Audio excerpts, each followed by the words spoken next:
دیکھیے ایک عورت کا مزاج ہوتا ہے.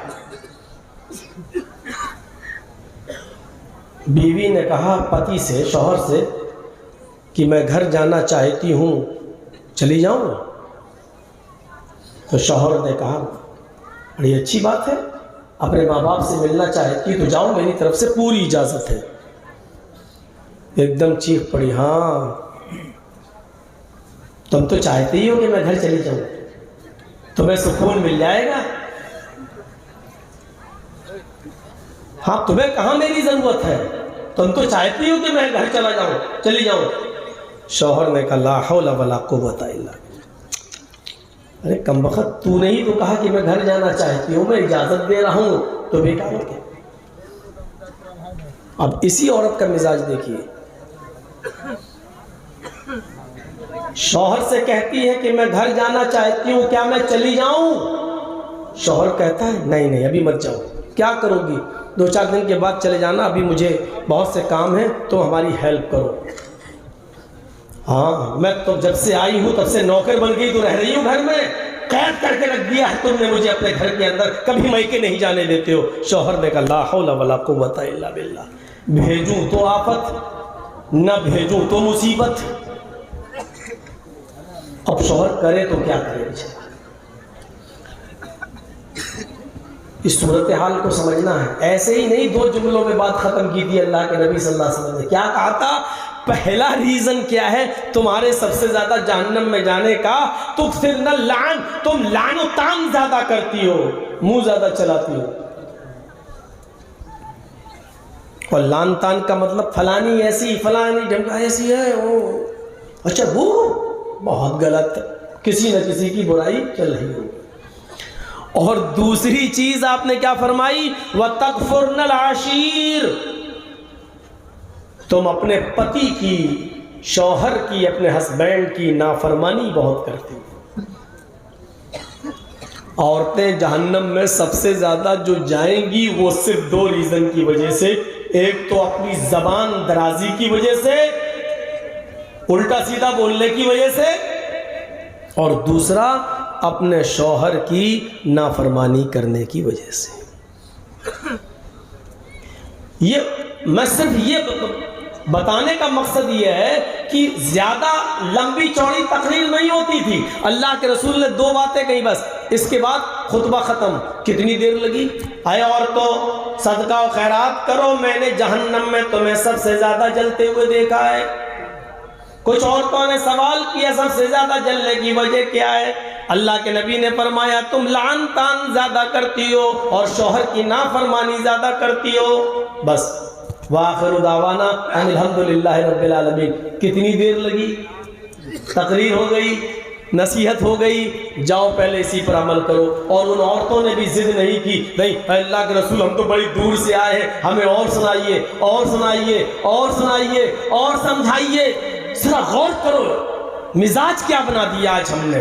رسم مت بناؤ جلسے کو، جلسوں کے بعد پھر سیلفی لینا، پھر یہ کرنا اور وہ کرنا، اور عمل کے بجائے لوگوں سے کمنٹ حاصل کرنا کہ بس ہم نے جلسہ کروایا تھا، ہمارے ہاں جرجی صاحب آئے تھے.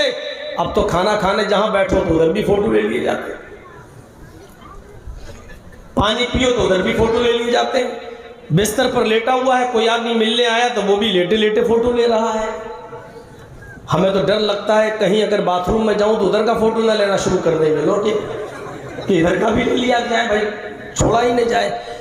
اتنی اجازت نہیں ہے شریعت کے اندر کہ آپ جہاں چاہیں گے وہاں سیلفی لے لیجیے، جہاں چاہیں گے آپ جیسا مس یوز کرنا چاہیں، اتنی اجازت نہیں ہے. اور جو بھی عبادت ہو، جو بھی اس عبادت کے اندر خلوص ہونا چاہیے. جلسہ کر رہے ہیں اللہ ہم اس مقصد سے کر رہے ہیں، اس مقصد میں کامیابی عطا فرمائے. خلوص کے بنا، اخلاص کے بنا آپ کی عبادت بیکار ہے. بہت زیادہ لمبی اور چوڑی تقریریں سننے کی عادت مت ڈالیے، اور جو بھی کام کریے آپ اس کے اندر خلوص ہونا چاہیے. بہت دور سے ایک صحابی آئے اور اللہ کے نبی صلی اللہ علیہ وسلم سے ملاقات کرنے کی غرض سے انہوں نے لمبا سفر کیا اور آئے اور آ کر بیٹھ گئے۔ اللہ کے نبی نے فرمایا آرام کرو گے تو میں تمہارے سونے کا انتظام کر لوں؟ اس نے کہا نہیں، اے اللہ کے رسول مجھے سورج کے غروب ہونے سے پہلے سورج کے ڈوبنے سے پہلے اپنی بستی میں پہنچنا ہے، اس لیے میں آپ سے ملنے چلا آیا۔ آپ نے کہا کیا چاہتے ہو؟ کہا اللہ کے رسول مجھے کچھ نصیحت کر دیجئے، اے اللہ کے نبی مجھے کچھ نصیحت کر دیجئے۔ بس اللہ کے رسول نے دیکھا کہ بہت دور جائے گا، اگر سورج ڈوب گیا تو یہ اپنے گھر نہیں پہنچ پائے گا، راستے میں خطرناک جنگل ہے، اس کو جنگلوں سے گزرنا پڑے گا، رات میں جنگلوں کو کراس کرنا اس کے لیے مصیبت ہے، لہٰذا سورج کے ڈوبنے سے پہلے اس کو گھر پہنچ جانا چاہیے۔ تو اللہ کے رسول نے اس کے سامنے لمبی چوڑی تقریر نہیں کی، آپ نے فرمایا تم اتنی دور سے آئے ہو اور وہاں واپس بھی جاؤ گے؟ کہا ہاں۔ سوچو، دور سے آیا، دوپہر میں پہنچ گیا، شام تک پھر اپنے گھر پہنچنا چاہ رہا ہے، کس لیے آیا؟ ایک نصیحت آپ مجھے کر دیجئے۔ اللہ کے رسول نے صرف ایک ہی نصیحت اس کو کی اور اس نصیحت نے اس کی دل کی زندگی بدل دی۔ آپ نے اس سے فرمایا تم جنگل سے ہوتے ہوئے گھر جاؤ گے؟ ہاں چلے جاؤ۔ کہا اللہ کے رسول نصیحت؟ کہا نصیحت صرف ایک ہے، اذا سألت فاسأل اللہ واذا استعنت فاستعن باللہ۔ راستے میں اگر کبھی بھی کسی بھی چیز کی ضرورت تجھے پڑ جائے تو صرف ایک اللہ سے سوال کرنا، اذا سألت فاسأل اللہ، صرف ایک اللہ سے سوال کرنا، واذا استعنت فاستعن باللہ، اور اگر تمہیں کسی چیز کی مدد کی ضرورت پڑ جائے تو اللہ سے مدد طلب کرنا، یہاں تک کہ اگر تمہارے جوتے کا تلوا، جوتے کا تسمہ ٹوٹ جائے تو اس کو بھی تم ایک اللہ سے مانگنا۔ یہ نصیحت کی اور آپ نے اس کو رخصت کر دیا کہ جاؤ، اب تم جا سکتے ہو۔ غور کرو ان تین باتوں میں کتنا ٹائم لگا۔ تم جا رہے ہو، جاؤ، راستہ لمبا ہے، سورج کے ڈوبنے سے پہلے تمہیں اپنے گھر پہنچنا ہے۔ بس ایک نصیحت یاد رکھنا، اگر کبھی کسی چیز کا سوال کرنا ہو تو اللہ سے سوال کرنا، اگر مدد مانگنا ہو تو اللہ سے مدد مانگنا، اور تمہارا جوتا بھی اگر ٹوٹ جائے، اس کے نیچے کا تلوا بھی اگر ٹوٹ جائے تو اس کا سوال بھی اللہ سے کرنا۔ میرے بھائیوں، اس نصیحت نے اس کی پوری زندگی بدل دی۔ پورا اسلام اسی پر ڈیپینڈ ہے، پورا دین یہی ہے کہ جو مانگو اللہ سے مانگو۔ باقاعدہ اللہ تبارک و تعالیٰ نے قرآن کے سورہ فاتحہ میں یہ آیت نازل کر دی، جب تم نماز پڑھو تو تمہاری کوئی بھی نماز، چاہے وہ فرض ہو، چاہے وہ سنت ہو، چاہے وہ نفل ہو، چاہے وہ اشراق ہو، چاہے وہ چاشت ہو، چاہے وہ تہجد ہو، چاہے وہ تراویح ہو، چاہے وہ وتر ہو، چاہے وہ جنازہ ہو، کوئی بھی نماز ہو تمہیں یہ آیت پڑھنا ہی پڑے گی۔ ایاک نعبد و ایاک نستعین، اے اللہ ہم تیری ہی عبادت کرتے ہیں اور تجھ سے ہی مدد طلب کرتے ہیں۔ یہ آپ کو اللہ سے وعدہ کرنا پڑے گا، اس کے بعد آپ کچھ کام کریے۔ رکوع سجدہ بعد میں کریے، قیام بعد میں کریے، آپ کا التحیات بعد میں بیٹھیے، درود شریف بعد میں پڑھیے، سلام بعد میں پھیریے۔ پہلے اللہ سے وعدہ کرو کہ جب بھی تم عبادت کرو گے تو صرف ایک اللہ کی عبادت کرو گے، اور جب مدد طلب کرو گے تو ایک اللہ سے مدد طلب کرو گے۔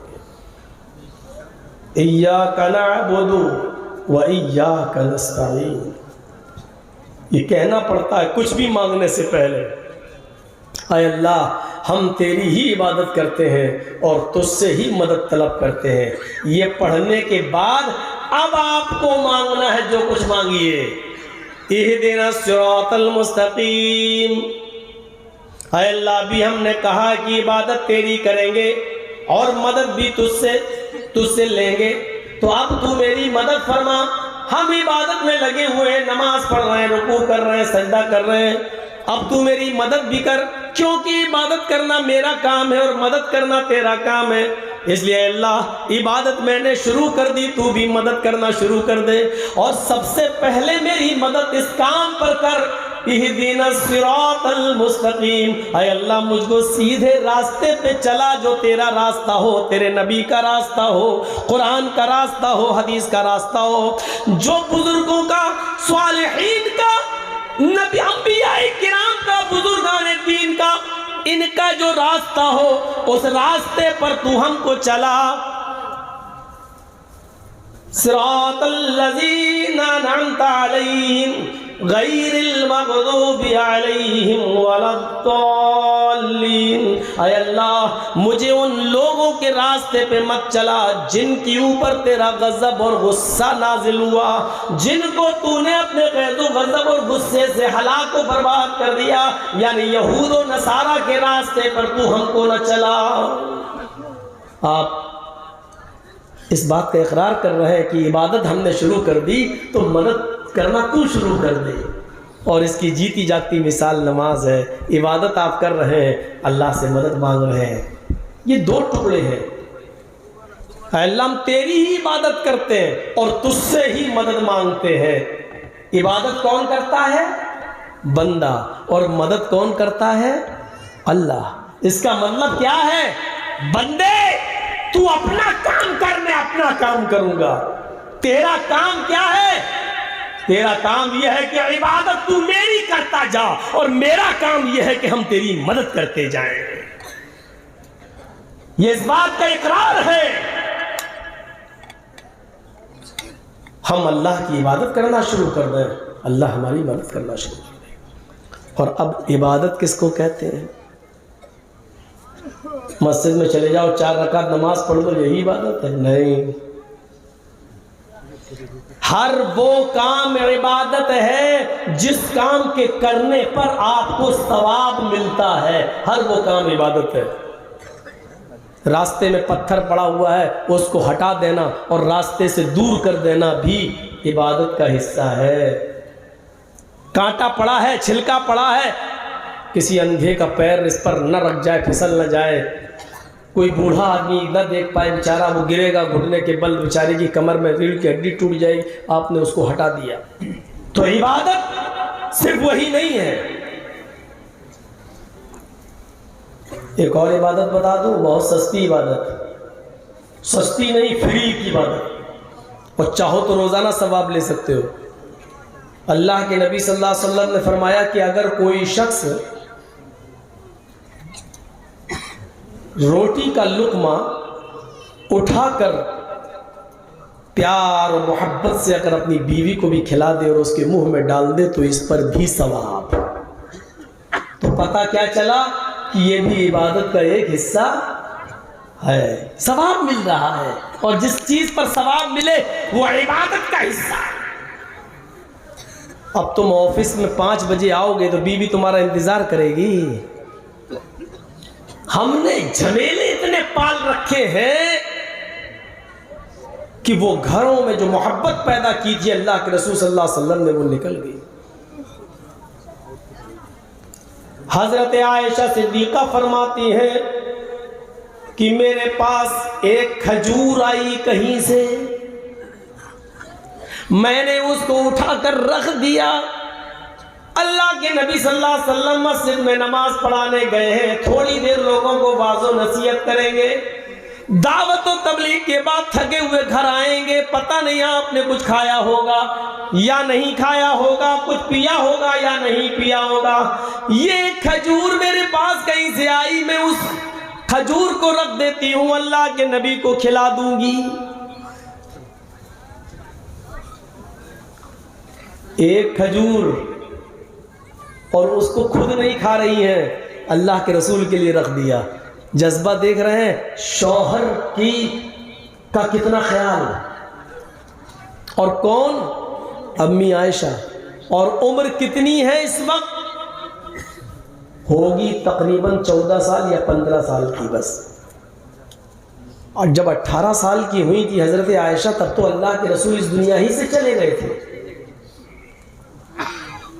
یہ پہلے کا واقعہ ہے، 3-4 سال پہلے کا۔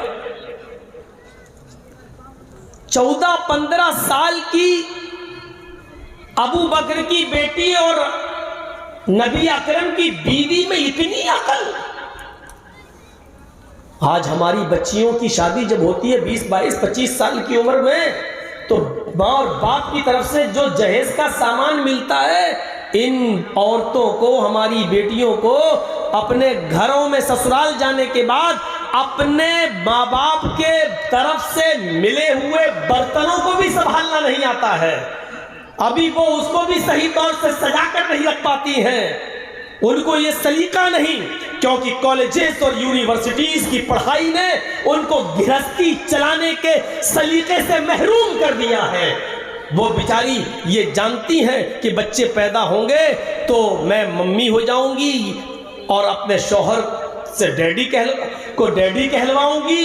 وہ ڈیڈی اور موم شارٹ ہوتا چلا گیا، اب تو ڈیڈ رہ گیا ہے. پاپا کو پا کہا جانے لگا ہے.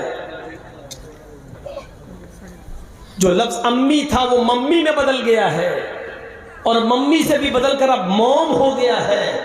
اب کچھ دنوں کے بعد یہ جلانے والی موم نہ بن جائے جس کو ہم موم بتی بولتے ہیں. یہ مخفف ہوتے ہوتے، شارٹ کٹ ہوتے ہوتے کہاں تک جائے گا، یہ تو ہمارے ڈیجیٹل انڈیا بنانے والے ہی بتا پائیں گے اس کا جواب کہ یہ شارٹ کٹ فارم کہاں جائے گی اور کہاں جا کر رکے گی. ایک کھجور آیا اور اس کھجور کو اٹھا کر رکھ دیا حضرت عائشہ سے. لیکن فرماتی ہیں کہ وہ اللہ کے نبی کو آنے میں دیر ہوئی، اتنے میں میرے گھر میں ایک سائلہ آ گئی. جاءتنی سائلہ، ایک مانگنے والی آئی. معہا سبیان، اس کے ساتھ اس کے 2 چھوٹے چھوٹے بچے تھے. اور سنو، زبردست واقعہ ہے. میں نے وہ ایک کھجور میں نے اٹھا کر رکھ دی ایک مانگنے اللہ کے نبی کے لیے کہ میرے ہسبینڈ آئیں گے، میرے سرتاج آئیں گے، میں ان کو کھلا دوں گی. لیکن اللہ کے نبی کو آنے میں، میرے شوہر کو آنے میں دیر ہوئی. ایک سائلہ آ گئی، ایک مانگنے والی آئی، اس کے ساتھ 2 چھوٹے چھوٹے بچے تھے. اس نے کہا شیئا للہ، آئے محمد کی بیوی، آئے ساری دنیا کے مسلمانوں کی ماں، اللہ کے نام پر مجھے کچھ دے دے. حضرت عائشہ نے دروازہ کھولا، دیکھتی ہیں بال بکھرے پڑے، کپڑوں میں پیبند لگا ہوا ہے، جوڑ لگے ہوئے ہیں، 2 چھوٹے چھوٹے بچے ہیں اس کے ساتھ، جو بھوک کی وجہ سے ان کے چہروں پر بدرونقی چھائی ہوئی ہے. ان کے چہروں سے چھلک رہا ہے کہ ان بچوں نے کئی دن سے کھانا نہیں کھایا ہے. یہ منظر دیکھ کر عائشہ صدیقہ کی آنکھوں میں آنسو، کہتی ہے کہ بھی اندر چلی گئی. جو کھجور میں نے اللہ کے نبی کے لیے بچا کر رکھی تھی، میں اسی کھجور کو لے آئی، کیونکہ نبی اکرم نے ہی کبھی کہا تھا اے عورتوں صدقہ کرو، خیرات کرو. کہتی ہیں کہ میں وہ کھجور لے آئی، ایک کھجور میں کسی کا کیا ہو جائے گا. کہتی ہیں کہ کچھ نہیں تھا تو وہی دے دیا میں نے. جیسی اس عورت نے وہ کھجور لیا، میں نے دونوں بچوں کو دیکھا کہ دونوں بچے اپنے ماں کے ہاتھ کے کھجور کو دیکھنے لگے.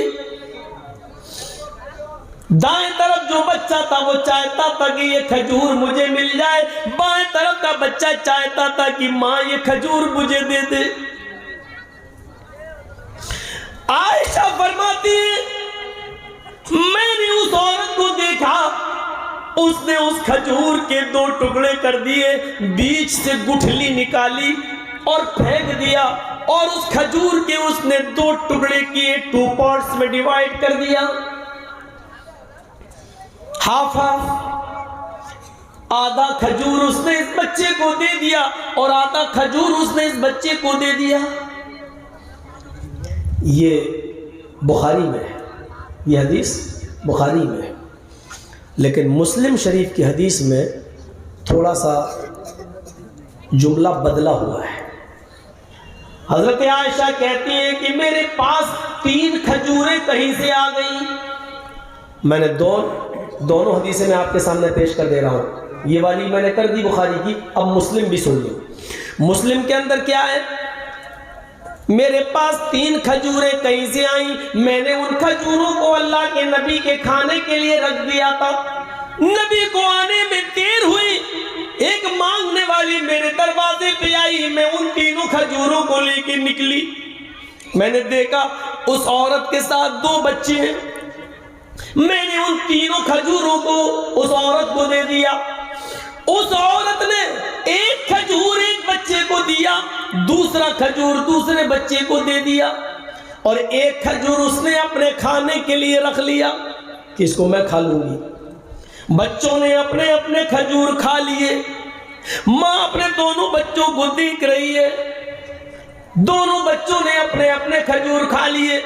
حضرت عائشہ کہتی ہے کہ میں نے اپنی نظروں سے دیکھا، پھر ان بچوں نے اپنی ماں کے کھجور پر بھی نظر جما لی، گویا کہ وہ مانگ رہے ہو امی یہ کھجور بھی مجھے دے دو. اور دوسرا شاید اس کی آنکھیں بھی یہی سوال کر رہی تھی کہ امی تم نہ کھاؤ، میری بھوک نہیں مٹی ہے، یہ مجھے دے دو.